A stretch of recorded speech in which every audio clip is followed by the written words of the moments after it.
अस्सलाम वालेकुम। 35 lecture start करते हैं। बोलता हुआ कोई नजर आएगा तो क्लास से बाहर जाएगा सीधा, डायरेक्ट वीजा जी। IS-23 बोरिंग कॉस्ट स्टार्ट करते हैं भाई, बस कर दें। उसको बताना है, क्लास से बाहर चले जाएं, दोनों बता लेना एक दूसरे को जो बताना है। अब कोई भी बोलता हुआ नजर ना आएगा। अच्छा जी, बोरोइंग किसे कहते हैं? उधार लिया, बोरोइंग उधार लिया, ठीक है ना, यानी लोन लिया, यूं कह लें लोन लिया। जब लोन लेते हैं तो उसकी क्या एंट्री पास करते हैं? हाँ, loan debit. Very good very good, भाई बोल ही रहे थे वैसे। अच्छा, गलती से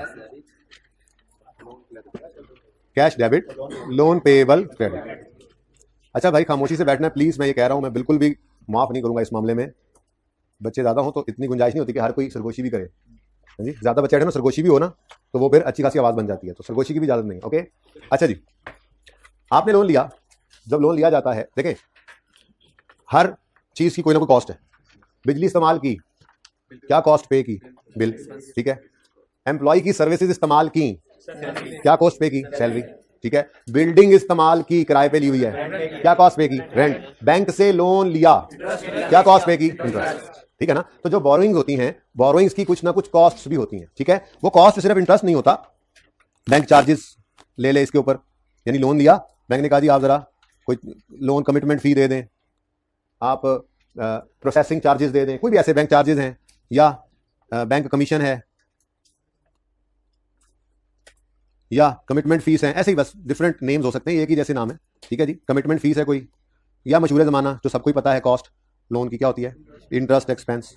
मैं इंटरेस्ट पेड नहीं कह रहा, इंटरेस्ट एक्सपेंस कॉस्ट तो बन जाती है। आपने अगर लोन इस्तेमाल कर लिया तो इंटरेस्ट एक्रू हो गया, उसे रिकॉर्ड कर लो एज एन एक्सपेंस, ठीक है। ओके, पे करो या ना करो, एक्रूवल कॉन्सेप्ट पढ़ के आ रहे हैं, ठीक है ना। तो लोन लिया, एंट्री हो गई cash debit loan credit. Interest expense की एंट्री मैं सिर्फ कर देता हूं, बाकी सबकी भी आप पढ़ के आए हैं बीआरएस के अंदर इंट्रो में। बैंक चार्जेस डेबिट, बैंक या कैश क्रेडिट, ठीक है। फिर bank commission debit, bank credit, कोई कमिटमेंट फी आ जाए, ये सब क्या है? एक्सपेंसेस हैं। लेकिन मैं एंट्री सिर्फ एक ही कर रहा हूं फिलहाल, ठीक है। जरा जगह तंग है, वरना स्लैश डाल के सभी के साथ लिख सकते थे, bank charges slash commission slash commitment slash, ठीक है ना। लेकिन मैं एक एंट्री कर रहा हूं सिर्फ इंटरेस्ट की। एंट्री होती है इंटरेस्ट एक्सपेंस डेबिट।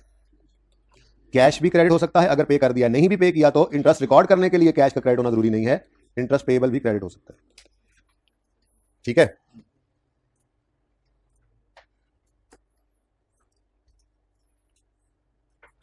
यहां तक को मसला। तो बोरोइंग की कॉस्ट्स होती हैं, बोरोइंग्स जो लोन लिए जाते हैं उनकी cost, bank charges, bank commission, commitment fee, interest expense वगैरह, ठीक है। एंट्री क्या है? एक्सपेंस डेबिट, कैश या पेएबल क्रेडिट। यहां तक को मसला। एक छोटी सी एग्जांपल आपके सामने है। प्लांट डेबिट, एंट्री 500 की, प्लांट खरीदा, plant debit, cash credit. Payable भी हो सकता है लेकिन अज्यूम कर लो कैश पे होगा, ठीक है ना। अज्यूम कर लो कैश पे हो रहा है, ओके। उसके बाद ट्रांसपोर्टेशन एक्सपेंस डेबिट। तो इधर एक मिनट भाई प्लीज भाई चुप कर जाए। ट्रांसपोर्टेशन एक्सपेंस डेबिट, दोबारा लिखूं, ट्रांसपोर्टेशन एक्सपेंस डेबिट, गुस्से में नहीं यार, मैंने लिखना है, क्या हो गया? Transportation expense debit cash credit, ठीक है जी। और इस 70 का installation expense debit cash credit. क्या है क्या तकलीफ है आप लोगों को? चुप करके बैठे हैं, क्या आप लोगों का मसला? मेरी मर्जी, मेरा रजिस्टर है, मेरी अकाउंटिंग मेरी मर्जी। हाँ, हाई कैप की मर्जी है यहाँ पे तो जी भाई। गलत लिखा है मैंने, गलत लिखा है, ये एक्सपेंसेस नहीं होते, लेकिन बच्चों को समझाना तो है ना, ठीक है। हमें तो सिर्फ इतना पता है कि हम एसिड कॉस्ट में ऐड करते हैं, लेकिन बच्चे इस चीज को समझ नहीं रहे होते कि असल मतलब क्या है। मतलब ये है कि जैसे प्लांट डेबिट कैश क्रेडिट हुआ है ना, ऐसे ही ट्रांसपोर्टेशन की entry plant debit, how ready नहीं हुआ, plant debit cash credit, plant debit cash credit. यहां पे आप प्लांट की कॉस्ट में एसिड कॉस्ट को ऐड करेंगे, उसका मतलब ये होता है कि ये खर्चे डायरेक्टली एट्रीब्यूटेबल कॉस्ट हैं। याद है इनिशियल मेजरमेंट किस पे होगी? कॉस्ट। इनिशियल मेजरमेंट किस पे होगी? At cost. कॉस्ट में शामिल करेंगे परचेज प्राइस। और ये हाइब्रिड के अंदर बैठ जाए आराम से, पता नहीं क्यों ये गर्ल्स हाइब्रिड में दरवाजा क्यों खुला था, दोबारा ना खुले जी। Asset debit cash credit, transportation expense debit नहीं करना, प्लांट डेबिट कैश क्रेडिट। क्यों? डायरेक्टली एट्रीब्यूटेबल कॉस्ट है, वो सारे खर्चे जो एसेट को काबिल इस्तेमाल हालत में लाने तक के लिए जरूरी है। याद है मैनेजमेंट की इंटेंडेड कंडीशन लोकेशन में लाने तक के सारे खर्चे एसिड कॉस्ट में ऐड करते हैं। तो परचेज प्राइस के साथ सारी डायरेक्टली एट्रीब्यूटेबल कॉस्ट ऐड करते थे, डिसमेंटलिंग कॉस्ट की भी प्रेजेंट वैल्यू निकाल के ऐड करते थे। 3 चीजें थी, याद है आपको? नहीं याद तो किताब खोल के देख लो चाहे, ठीक है। पेज नंबर बताता हूं, ऐसे सही तो ऐसे सही।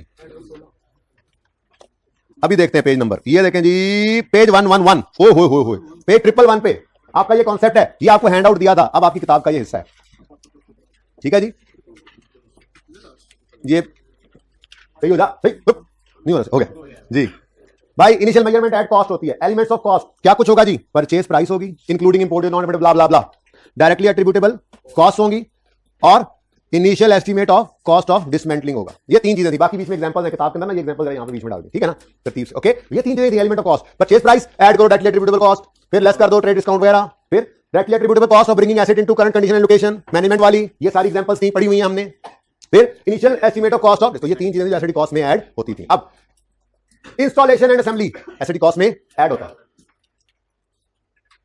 Initial delivery and handling, delivery transportation cost, ये एसेट कॉस्ट में ऐड होता है। ये दो देखे ना वहां पर, तो पहला ट्रांसपोर्टेशन भी था ना।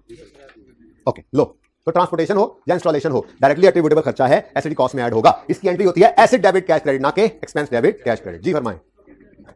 कहेंगे, मैं नहीं कह रहा फिलहाल, भाई कह रहे हैं इनको कैपिटल वर्किंग, हमें कॉन्सेप्ट पता है ना कैपिटल वर्किंग। असल तो यही है कि जब तक एसेट कंप्लीट हो रहा हो तब तक सारे खर्चे सीडब्ल्यूआईपी में डालो, जब कंप्लीट हो जाए तो फिर उसको निकालो और पीपीई बनाओ। लेकिन वो कॉन्सेप्ट अपनी जगह पे है, जब जरूरत पड़ेगी एंट्रीज करने की वैसे करेंगे। फिलहाल मैं उस बात में नहीं उलझा रहा आपको, सादा बात कर रहा हूं। सीडब्ल्यूआईपी तो एसेट ही है, तो मैं कह रहा हूं एसेट कॉस्ट में ऐड करो, मतलब फिलहाल एसेट लिख रहा हूं, तो सीडब्ल्यूआईपी लिखूंगा, कोई मेरे जैसा बैठा होगा ये क्या हो गया, इसकी तरह फिलहाल चलने दो। कॉन्सेप्ट है वो अपनी जगह एप्लीकेबल है। जब तक एसेट अंडर कंस्ट्रक्शन हो, कंप्लीट ना हो, रेडी टू यूज ना हो, तो उसको सीडब्ल्यूआईपी में ही रखते हैं। लेकिन फिलहाल मैं वो लिख नहीं रहा साथ। ओके, इजाजत है मुझे ऐसे करने की? चलो अच्छा जी, ये दो काम जा यार भाई जाब है, लेटर कह रहा हूं आपको नहीं कह रहा। ये दो चीजें क्या की हैं हमने, एसेट की कॉस्ट में ऐड की है, यानी भाई ने बोला कैपिटलाइज की है। इस फिनोमिना को, इस कॉन्सेप्ट को कहा जाता है capitalisation of cost, capitalisation of cost in cost of asset, capitalisation of cost. Capitalisation का मतलब क्या होता है, ऐड करना, एसेट की कॉस्ट में कॉस्ट को ऐड करना, इस कॉन्सेप्ट को कहा जाता है कैपिटलाइजेशन। लेकिन असल में ना हम यूं करते नहीं थे, इसलिए कुछ बच्चे मान भी गए जब मैंने बोला एक्सपेंस डेबिट किए। हम यूं करते थे, हमारी तरतीब ये होती थी, हम करते थे जी डायरेक्टली एट्रीब्यूटेबल कॉस्ट को सारों को ऐड, ये 600 बन गया और 600 की एक ही एंट्री पास कर देते होते थे। हाँ, asset debit, plant debit, cash या पेएबल जो भी है वो क्रेडिट, अज्यूमिंग के कंप्लीट है, छोड़ो बस, ठीक है ना, हो गया कंप्लीट 600।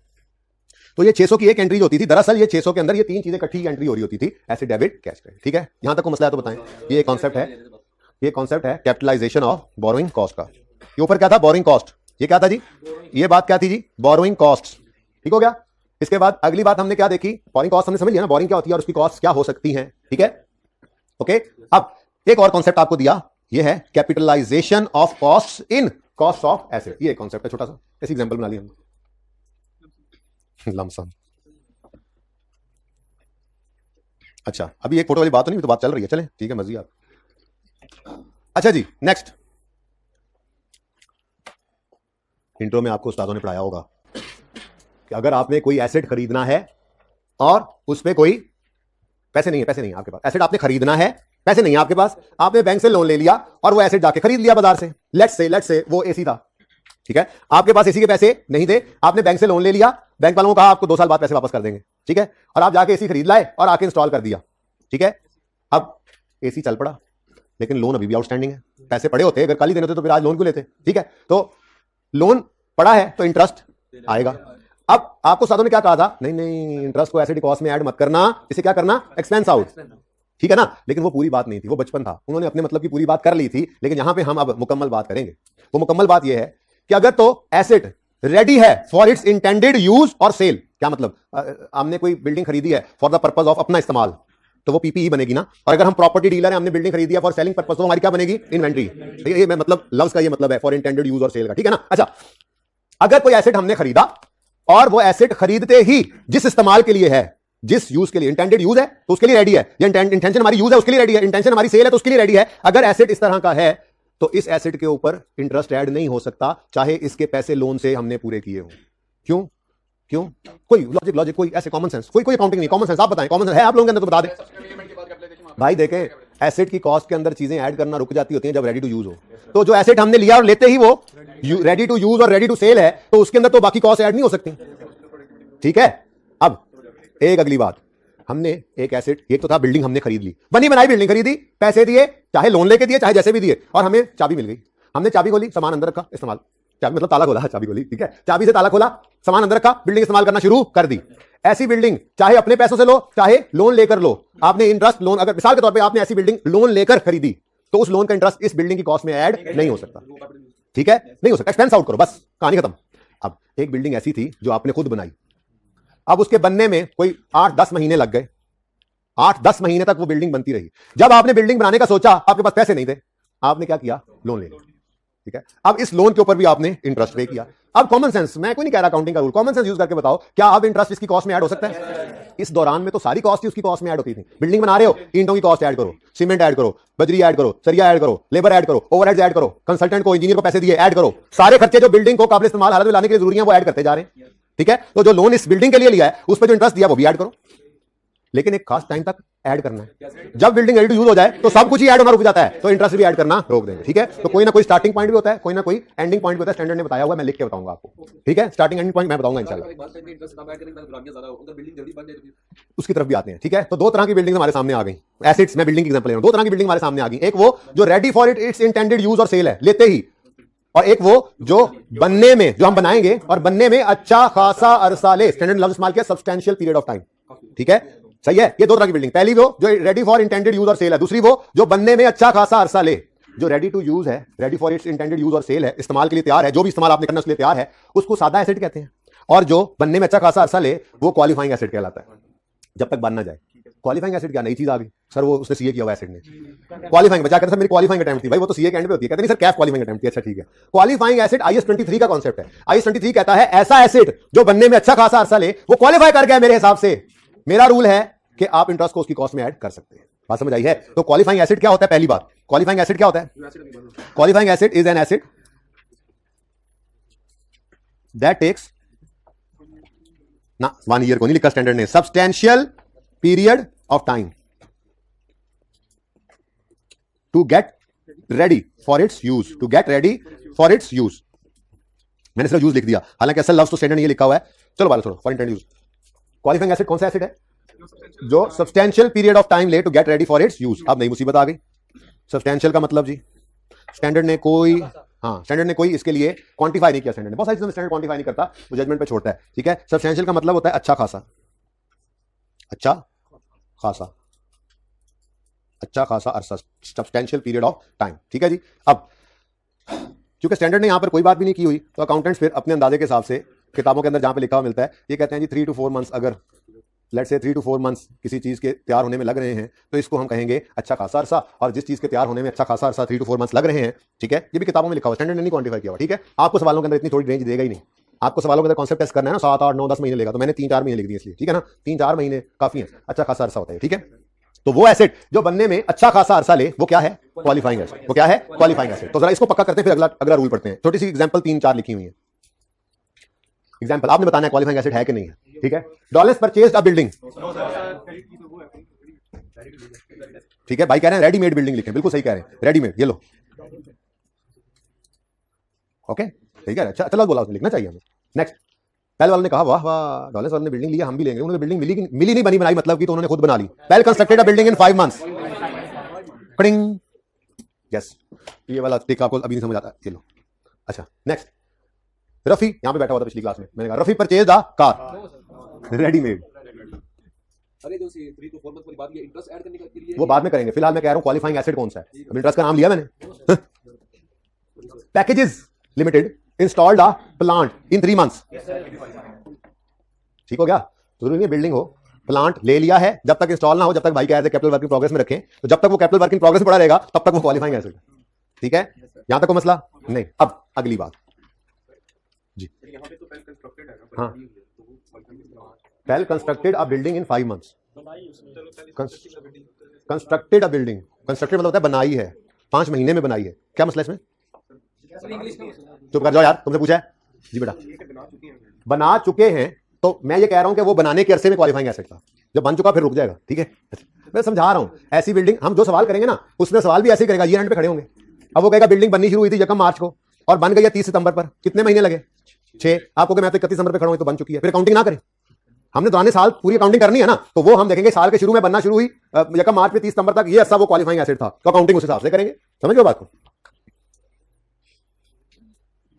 अच्छा, क्वालिफाइंग एसेट नहीं है, क्वालिफाइंग एसेट है। ठीक है, अब डॉलर्स वालों को ये बिल्डिंग खरीदने के लिए पैसे चाहिए थे, उनके पास नहीं पड़े थे, उन्होंने लोन लिया, उस पर इंटरेस्ट पे किया। वो इंटरेस्ट इस बिल्डिंग की कॉस्ट में ऐड होगा क्योंकि ये क्वालिफाइंग एसेट नहीं है। पेल वालों ने भी बिल्डिंग ही बनाई, लेकिन उनके पास ही पैसे नहीं थे, उन्होंने भी बैंक से लोन लिया, उस पर इंटरेस्ट पे किया। क्या पेल वाले इस इंटरेस्ट की कॉस्ट पैसिटी कॉस्ट में ऐड करेंगे? कितने अरसे का करेंगे वो मैं नहीं कह रहा, 5 महीने भी नहीं है भाई, रूल है, हो सकता है 4 निकले, हो सकता है 3 निकले, देखते हैं ये, ठीक है ना। तो बहरहाल ये क्वालिफाइंग एसेट है, इसके लिए अगर कोई लोन लिया है और उसमें कोई इंटरेस्ट पे किया है तो वो इंटरेस्ट एसेट कॉस्ट में ऐड होगा, वो बिल्डिंग कॉस्ट में ऐड होगा, ठीक है। यहां तक को मसला नहीं है तो फिर वो वाला रूले लिख लेते हैं जो दूसरा रूले बनता है हमारा। वो दूसरा रूले क्या है? Interest expense incurred on a loan specifically obtained। आज हम पढ़ेंगे specific loan, specifically obtained interest expense incurred on a loan specifically obtained for construction। Acquiring पे ना नॉर्मली टाइम नहीं ना लगता, अच्छा खासा अरसा, एक्वायर तो जाके चीज खरीद लेनी है, कौन सा बनने में, ठीक है। मैं कंस्ट्रक्शन क्लास देख दूं, interest expense incurred on a, बोलेगा शायद ये बंद हो गया, 10 मिनट गए, ये क्या हुआ, किसने किया, कौन था, Who is कौन है, फोटो यहां पे सिंधी मानू बैठे होंगे, मारेंगे तुम्हें इस बात पे जी। Interest expense incurred on a loan specifically obtained for construction of a qualifying asset, for construction of a, rule लिख रहे हैं ना, qualifying asset is capitalized, क्या चीज कैपिटलाइज हो जाती है? इंटरेस्ट एक्सपेंस कैपिटलाइज हो जाता है, कौन सा वाला? ऐसे लोन पर पे होने वाला, इनकम होने वाला एक्सपेंस, इंटरेस्ट एक्सपेंस जो क्वालिफाइंग एसेट की कंस्ट्रक्शन के लिए हमने लिया है, उसको क्या कर देंगे, तो कैपिटलाइज होगा वो इंटरेस्ट जो ऐसे लोन पर पे हुआ जो क्वालिफाइंग एसेट की कंस्ट्रक्शन में इस्तेमाल हो रहा है, ठीक है। देखा ये किसने ऑन किया, बता तो वो क्या हुआ, व्हाट हैपेंड, जल्दी से बताओ मुझे, हाइब्रिड वाले कहीं माइक ऑन करके बताओ भाई, मेरी आवाज तस्वीर आ रही है भाई, माइक ऑन करके बताएं मेरी आवाज तस्वीर आ रही है भाई, देखें बिल्कुल ऐसा ना करें प्लीज जी। क्या बोला? ओके, तस्वीर भी आ रही है, लेकिन मेरा दिल जो घबरा रहा है आप लोगों को ना देख के, मैं जो दास हो गया हूं, वो क्या होगा उसका, जल्दी करें जी, इसका कुछ करें भाई। Fail to find network host लिखा हुआ आ रहा है, यानी कि मेरे होस्ट हैं उनको मैं फाइंड नहीं कर पा रहा। अच्छा जी, इंटरेस्ट एक्सपेंस इनकर्ड, भाई वहां दोनों क्लास में बंदे बिठाओ यार प्लीज, एक आ गई दूसरी भी आ गई, ओके डन, मत देखो, अच्छा कोई नहीं देखा, अच्छा वैसे सही हो गया, अब ये पकड़े सही जाते हैं, सफा भी पलटते तो नजर आता है मुझे, लेकिन अभी थोड़ी सी लाइट्स इंक्रीज करवानी है आंखें में, जरा जाकर सारी लाइट्स जला दो, नया लगवाया आर पार वाला। Interest expense incurred on a loan specifically obtained for construction of a qualifying asset is capitalised, ठीक है। तो इंटरेस्ट कैपिटलाइज होगा किसका? ऐसे लोन का इंटरेस्ट जो स्पेसिफिकली ऑब्टेन हो फॉर कंस्ट्रक्शन। डन हो गया, चलो छुट्टी नहीं आज नहीं। अच्छा जी, जरा ना आप लोग अपनी बुक्स के पेज पर आए, नंबर 1 पे, ये चैप्टर के नंबर 1 पेज पे, ये है नंबर 1 पेज आपकी बुक का 46, इधर देखें जी। Borrowing cost are interest and other cost that are blah blah blah, पढ़ लेना, एग्जांपल्स पढ़ लेना, ये अभी पेंडिंग है, ये बॉक्स अभी पेंडिंग है, उसके बाद ये सारी डिस्कशन आपसे कर दी है मैंने, लेकिन जितना हाईलाइटेड है वो पढ़ लो। A qualifying asset is an asset, नजर नहीं आ रहा सर, पेज नंबर कौन सा बोला था? 46, okay. A qualifying asset is an asset that necessarily takes, अब स्टैंडर्ड की जमाने जरा ऐसी होती है, that necessarily takes a substantial period of time to get ready for its intended use or sale. They are usually self-constructed non-current assets and long maturing inventories। क्या मतलब अगर कोई इन्वेंट्री भी बनने में अच्छा खासा अरसा ले तो वो भी क्वालिफाइंग एसेट है, और इंटरेस्ट लोन अगर उस इन्वेंट्री को लेने के लिए बनाने के लिए लोन लिया है, उस पर इंटरेस्ट दिया तो उसकी कॉस्ट में ऐड करना, ये तो आज तक सोचा ही नहीं था, ठीक है भाई। आप बहरी जहाज बनाने वाली कंपनी है, आप हवाई जहाज बनाने वाली कंपनी है, तो आपकी एक प्रोडक्ट जो है वो कई महीनों के अंदर बनेगी, वो क्वालिफाइंग एसेट है। अगर आपने वो पैसे नहीं थे, आपके पास वो इन्वेंट्री बनाने के लिए, जहाज बनाने के लिए पैसे नहीं थे, आपने लोन लिया, उस पर इंटरेस्ट पे कर दिया, तो जब तक वो जहाज बनता रहेगा, वो रूल में बाद में लिखवाता हूं, आपने लोन को लोन के उस लोन के इंटरेस्ट को उस जहाज की कॉस्ट में भी ऐड करना है, ठीक है। जहाज आप बेचने के लिए बना रहे हैं, ठीक है। अच्छा, अगर मैं जहाज खरीदने चला जाऊं उनसे जिन्होंने बनाया है, तो मेरे लिए भी क्वालिफाइंग एसेट होगा। मेरे पास पैसे नहीं थे, मैंने लोन लिया बैंक से और जाके जहाज का सेल्फ स्टार्ट किया और उड़ा के ले आया। आप कहो सर आप जहाज उड़ाया ना करें, आप जहाज पढ़ाया करें। उड़ाते क्यों हैं? पढ़ाया करें जहाज को, जहाजों को। अच्छा ओके, मैं एयरपोर्ट पे खड़ा हूं, जहाज ही जहाज, ठीक है। नहीं आप लोग तो एरोप्लेन्स हैं, जहाज नहीं है ना। ना ना ना, देखो माइंड कर गया है ना, गुस्सा कर, एरोप्लेन्स। शाहीन, शोएब अख्तर। अच्छा सुनो तुम्हारा दिल जाइए, छुट्टी हो जाए, चले बस। बात ये कर रहा था कि इन्वेंट्री को ये ना कह देना, इन्वेंट्री दो तरह की, एक आपने मशीन लगाई हुई है, फैक्ट्री लगी हुई है, वो जैसे बटन ऑन करते हो चॉकलेट्स बनना शुरू हो जाती है, ठक ठक ठक ठक ठक ठक बनती जा रही हैं। अब ये इन्वेंट्री ये थोड़ी देर में बन रही है, तो ये क्वालिफाइंग एसेट नहीं है। क्वालिफाइंग एसेट कौन सी इन्वेंट्री है? जो सब्सटेंशियल पीरियड बस, ठीक है। तो depending on circumstances any of the following may be qualifying asset, inventories, manufacturing plant, power generation facilities, ये दो भी रहने दो, ठीक है। And following are not qualifying assets, ये जरा रिपीट हो गया तो पहली लाइन काट दे। Inventories that are manufactured over a short period of time, asset that is ready for its intended use और सेल व्हेन एक्वायर्ड, यानी कि हवाई जहाज बनाने वालों ने कहा से क्वालिफाइंग एसेट, और हम जो लेने गए हमारे लिए वो क्वालिफाइंग एसेट नहीं है, क्योंकि हम तो लेते हैं उसको, वो रेडी टू यूज है, उसको करेंगे इस्तेमाल, ठीक है। कोई मसला? होंडा वाले गाड़ी बनाते हैं, मोटरसाइकिल बनाते हैं, डीलर आगे बेचते हैं। होंडा वालों के लिए हो सकता है गाड़ी बनने के लिए 4-5 महीने ले क्वालिफाइंग एसिड हो, लेकिन डीलर के लिए क्वालिफाइंग एसिड वही होंडा जो आप कहते हैं मैं तो होंडा ही ऐसा, वही होंडा मैन्युफैक्चरर के लिए क्वालिफाइंग एसिड हो सकता है नहीं, जरूरी नहीं हो सकता मोटरसाइकिल एक दिन में बना लेते हो सकता है वो गाड़ी 4 दिन में बना लेते हो, मुझे नहीं पता, लेकिन अगर वो बनने में अच्छा खासा अर्सा ले तो वो क्वालिफाइंग एसिड हो सकता है, लेकिन डीलर के लिए नहीं हो सकता, ठीक है। वो एक एसिड ही है। इन्वेस्टमेंट प्रॉपर्टी हम पढ़ेंगे इंशाल्लाह, फिर मैं इसको हाईलाइट कर दूंगा। इन्वेस्टमेंट प्रॉपर्टी इसके बाद पढ़ना है। वो ऐसी प्रॉपर्टी होती है जो हमने किराए पे देने के लिए रखी होती है या कीमत बढ़ाने के लिए रखी होती है, इस्तेमाल नहीं करते बिजनेस में, वो इन्वेस्टमेंट प्रॉपर्टी है, अलग स्टैंडर्ड लगता है उसमें, ठीक है। 2-3 महीने, मैंने 2 से 3 महीने लिख लो, 3 से 4, वैसे मैंने कहा आपको इतने करीब नहीं लाता भाई, टेंशन ना लो, बल्कि सवाल में वो यूं लिख देता होता है आपको, for the purpose of IS 23 this, जिसकी बात हो रही होती है, this asset is a qualifying asset, the building, वो लिख देता है, टेंशन ना लिया करो। और वो गैप इतना, वो 5, 6, 7, 8 महीने रखता है, टेंशन ना लो। आप लोग ये सोचते हो कि यार बॉर्डर पे आ जाएंगे क्या करेंगे, आपकी जजमेंट पे स्टैंडर्ड ने छोड़ा है, तो मैंने कहा 2-3 महीने अगर लगे तो सब्सटेंशियल पीरियड ऑफ टाइम है, लेकिन वो 2-3 महीने पे नहीं लाएगा, इससे ज्यादा ही होगा। और सवाल में नॉर्मली लिख भी रहा है आजकल, लिख देता है for the purpose of IS 23 जो एसेट है बिल्डिंग, लेट्स से जिसकी बात हो रही है, इससे क्वालिफाइंग एसेट, और भी तसल्ली करा देता है आपकी, ओके। अच्छा जी, ये एग्जांपल आपका होमवर्क है, सिर्फ पढ़ना है और आइडेंटिफाई करना है कौन सी चीज क्वालिफाइंग एसेट है, कौन सी चीज क्वालिफाइंग एसेट नहीं है, ओके। पावर जनरेशन, आपने पावर प्लांट अपना लगा लिया फैक्ट्री में, उसका इंफ्रास्ट्रक्चर बनाओगे, कमरा शमरा बिल्डिंग शिल्डिंग बनाओगे, उसमें चीजें आकर इंस्टॉल करोगे, तो पावर जनरेशन प्लांट बनाने के लिए आपको टाइम लगेगा, क्वालिफाइंग एसेट है, 5-6 महीने तो लग ही जाएंगे आपको जी। सर जो रिटेलर अगर इंपोर्ट कर रहा है कोई चीजें तो उसको 2 से 3 महीने लग रहे हैं, जब वो पहुंच गई है तो रेडी है, रस्ते में इन ट्रांजिट है, इन्वेंट्री है, वो तो 2 बेसिस है, FOB CIF पढ़ी है, free on board cost insurance नहीं पढ़ा, कोई गल नहीं, लोड पे तो पढ़ लेंगे, ठीक है। लोड समझ तो लोड जरूरत, ऐसे से आगे नहीं पढ़ना, खुद से नहीं पढ़ना, खुद से चीजें नहीं पढ़नी, आगे है जब पढ़ा दूंगा फिर कहूंगा ये भी पढ़ लेना, ठीक है ना, स्टेप बाय स्टेप पढ़ते जाएंगे। अच्छा जी,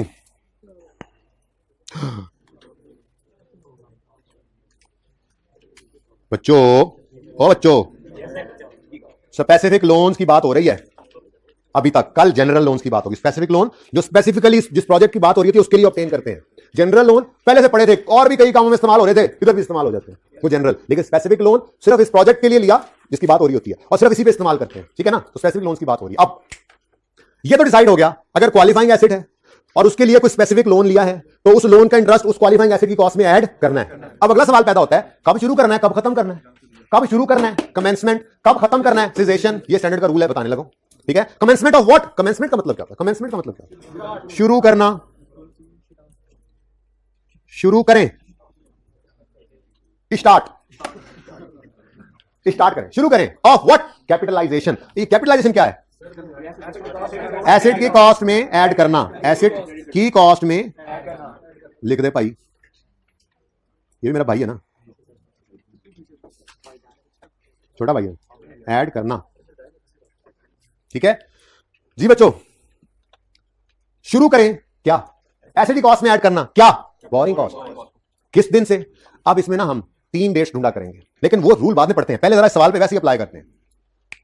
mister A obtain a loan of 10 lakh on यकम जनवरी 12, लोन किस दिन आ गया, यकम जनवरी 12, at rate of 15% per annum for construction of a building, मतलब स्पेसिफिक लोन बिल्डिंग के लिए लिया है। ऑन यकम March 12 he started construction of work, on which date he also made first payment of construction and the construction work was completed on 31 October 12। मेरा पहला सवाल, loan किस दिन आया, यकम जनवरी को, यकम जनवरी को। अच्छा, ये मैं हर दफा गलत थोड़ी बोलता हूँ, अच्छा वैसे बोलना चाहिए ना सब बच्चों को। यकम जनवरी को लोन आया, कहीं लिखा हुआ है कोई किश्त विश्त पे हुई है, पट्टा पे हो गया हो, इसका मतलब फिर लोन आया है, वापस कोई नहीं गया है। बोलो कि खुद से अज्यूम कर लेने, नहीं 10 लाख का है तो लाख की किस्त तो दे ही दी होगी, इंटरेस्ट तो क्वार्टरली ही देते होंगे, ऐसी कोई बात नहीं है, ठीक है, कहीं लिखा हुआ कुछ, ठीक है। तो मतलब लोन वापस नहीं हुआ, इसका मतलब 10 लाख का लोन यकम जनवरी 12 को बैंक वालों ने दे दिया था। ये लोन पूरा साल मिस्टर ए ने इस्तेमाल किया। अब इस लोन पे इंटरेस्ट बैंक ने किस दिन से लेना शुरू करना है, यकम जनवरी से, ठीक है। अब क्वालिफाइंग एसेट भी है, क्यों, बिल्डिंग बनने में 8 महीने का अरसा ले रही है। ओ भाई बिल्डिंग बनने में 8 महीने का अरसा ले रही है। स्टार्टेड, कंप्लीटेड को भी देख ले जरा, वर्क वाज कंप्लीटेड, ठीक है। क्वालिफाइंग एसेट है, इसके लिए लोन लिया है, इस पे इंटरेस्ट देना है, तो फिर यकम जनवरी से ऑनवर्ड्स इंटरेस्ट को एसेट की कॉस्ट में ऐड करना शुरू कर देंगे। क्या मतलब वेट ओवर? जब देखो लोन लिया बिल्डिंग के लिए, जब पहली दफा कहीं से बुनियाद खोलने की वो कोशिश करेंगे तो बीच में से इंटरेस्ट निकल आएगा। वो कहेगा मैं जल्दी से आ गया था यहाँ पे, ऐसा करेंगे। Again no standard, common sense use करके बताओ, बिल्डिंग बनना शुरू ही नहीं हुई तो वो वाली कॉस्ट एसेट कॉस्ट में ऐड कैसे हो सकती है? कोई भी कॉस्ट ऐड नहीं हो सकती बिल्डिंग कॉस्ट में। आपको जी मैंने ईंटें खरीद कर रख ली हैं, बिल्डिंग में डेबिट कर दूं? नहीं, इन्वेंट्री में रखो।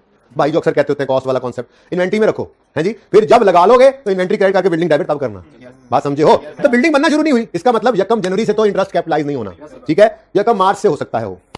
ओके, अच्छा ऐसा नहीं, ऐसा भी हो सकता है यकम मार्च को काम शुरू कर दिया, लेकिन आपने ईंटें खरीदी थी उधार पे, लेट्स से पैसे इस्तेमाल किए आपने यकम अप्रैल को, फिर बिजनेस ये अभी रूल, चलो छोड़ो ये जरा ज्यादा हो गया, ठीक है ना, इसलिए जरा ज्यादा हो गया, रूल लिखने का काम चल जाएगा। फिलहाल सिर्फ किसी बात बताओ, ये तो समझ आता है ना, वैसे रूल है लेकिन लॉजिकली समझा के रूल बाद में बनाएंगे, ठीक है ना, ये सादा सी बात है, बिल्कुल कॉमन सेंस है। यकम जनवरी को लोन आया है, बैंक ने तो इंटरेस्ट यकम जनवरी से लेना है ना, तो हम एसेट कॉस्ट में कब से डालेंगे? इसका मतलब हम बैंक को जाके कहेंगे भाई जनवरी फरवरी में कोई इंटरेस्ट तुम्हें नहीं मिलेगा, चलो भाग जाओ। भाई हम उससे कहेंगे हमने बिल्डिंग के लिए लोन लिया था, अभी बिल्डिंग तो बनना शुरू नहीं हुई है ना, नहीं देंगे बैंक को इंटरेस्ट, है ना, तो फिर कहां जाएगा? जैसे हमेशा होता है, पहले 2 महीने का इंटरेस्ट एक्सपेंस यकम मार्च से 31 अक्टूबर के 8 महीनों का एसेट में कैपिटलाइज, और नवंबर दिसंबर का फिर एक्सपेंस, ठीक है। लेकिन इसका रूल है, वो रूल क्या है? वो स्टैंडर्ड यूं बोलता है, कमेंसमेंट में 3 डेट्स देखो। नंबर 1 डेट होगी लोन रिसीव्ड, लोन ऑब्टेन्ड या लोन रिसीव्ड। दूसरी डेट देखा करो सवाल में से, वर्क स्टार्टेड, और तीसरी डेट फर्स्ट कंस्ट्रक्शन